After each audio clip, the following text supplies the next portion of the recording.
Në ditën e turizmit në Përgadec u prezantuan fotot që pasurojnë bukuritë e ralla të natyrës së zonës. Për profesionistët e aparatit nuk është e rëndësishme se cili e ka bërë shkrepjen, por se çfarë ajo pasyron. Felix Bilani thekson madje se promotor më e mirë e turizmit është fotoja amatore pa elemente të përpunuar brenda saj.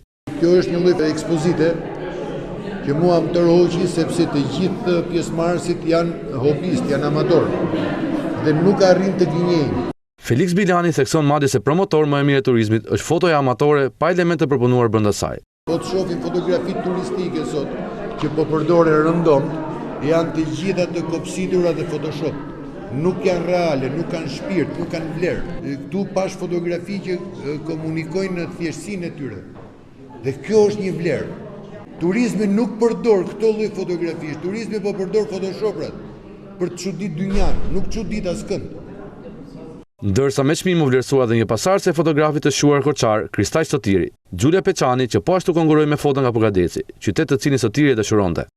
Para nuk e prisja fare, sa të sillja disa foto më shumë për të promovuar pjesën e Prespës madhe dhe të vogël. Tepër interesante kur kishin fokus të ndryshëm, jo vetëm atraksione turistike, por edhe veshje popullore, monumente kulture, kështu që mendoj se si edicioni i parë arriti qëllimin. Aida Dhefto çmimi i parë, Giulia Peçani çmimi i tretë. Ekspozita e fotografive me titull Udhtim vizual në zemër të Juglindjes ishte i pari në llojin e saj që vendos në qendër destinacionet rajonale, duke bërë bashkë 18 konkurrent nga i gjithë qarku.